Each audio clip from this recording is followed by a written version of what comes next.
pessoal, a gente vai estudar os circuitos elétricos e alguns conceitos fundamentais para a gente fazer uma análise de circuito. Então, circuitos são sistemas onde vai haver um fluxo contínuo de cargas, no nosso caso aqui, no mesmo sentido.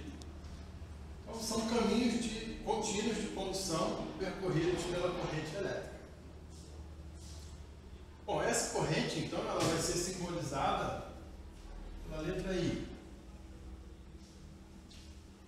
Bom, as cargas que vão ser bombeadas no circuito elétrico são os elétrons, né? E os elétrons no equilíbrio eletrostático, eles têm um movimento, uma velocidade em torno de 10 a 6 metros por segundo. Isso no equilíbrio eletrostático. Quando a gente cria uma diferença de potencial no sistema e, consequentemente, um campo elétrico, então os elétrons começam a se mover com uma velocidade de deriva, gerando a corrente elétrica. Convencionalmente, no sistema, a gente representa que a corrente vai do terminal positivo da bateria para o negativo. Mas isso é uma convenção.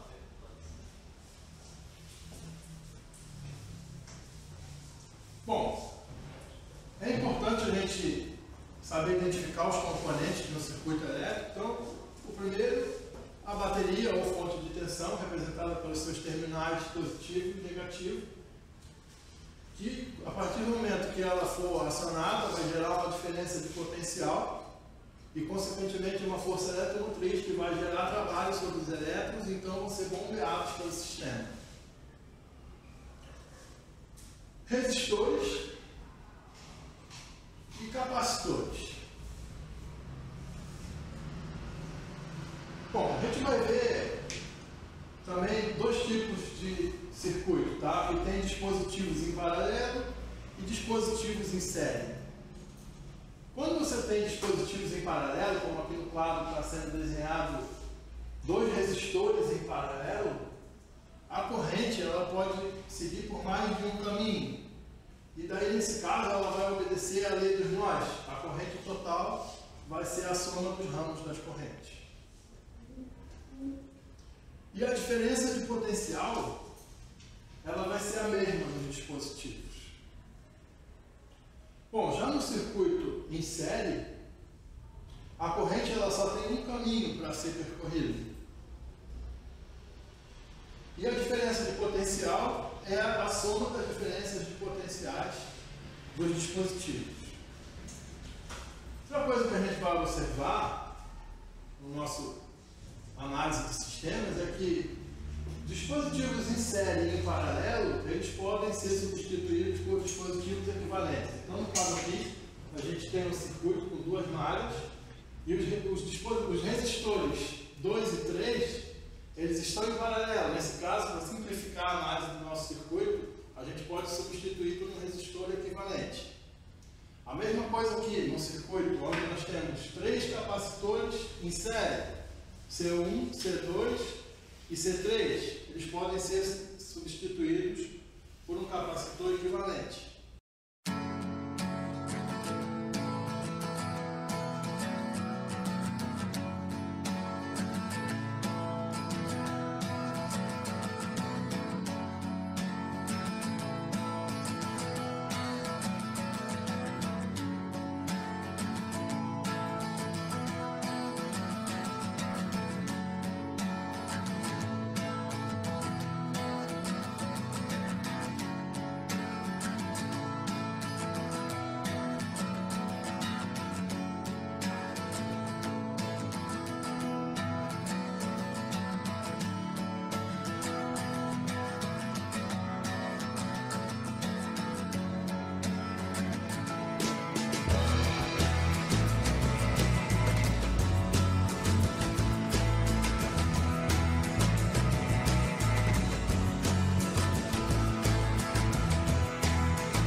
Bom, pessoal, vamos fazer agora uma análise do que a gente observou no experimento, tá?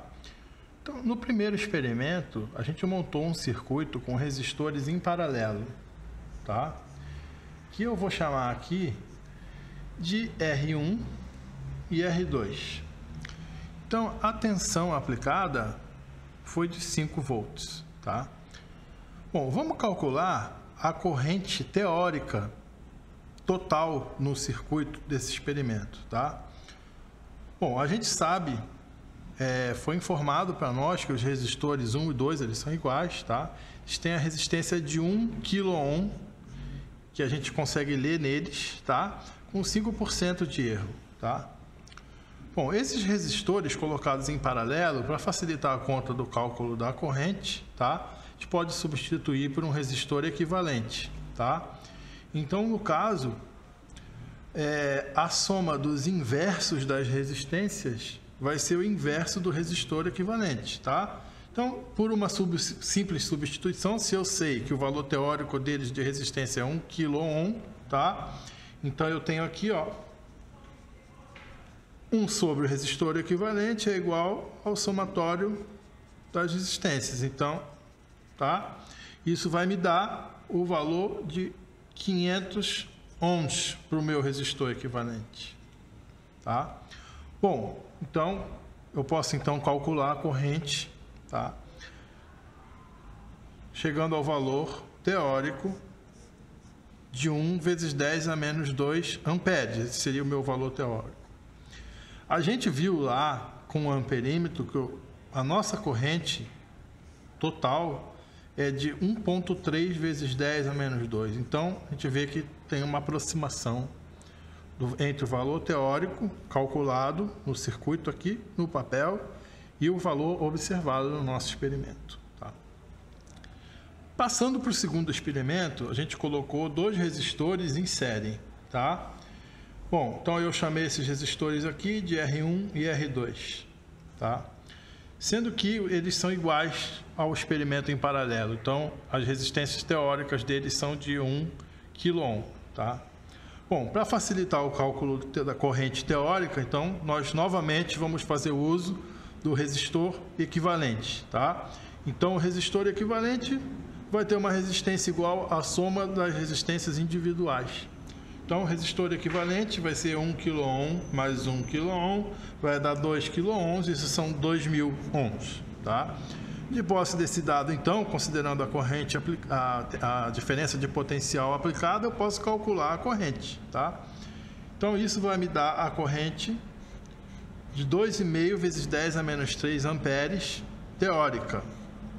Enquanto que a gente observou lá no amperímetro, nossa corrente experimental era de 3,4 vezes 10 a menos 3, novamente um valor próximo do que a gente calculou teoricamente.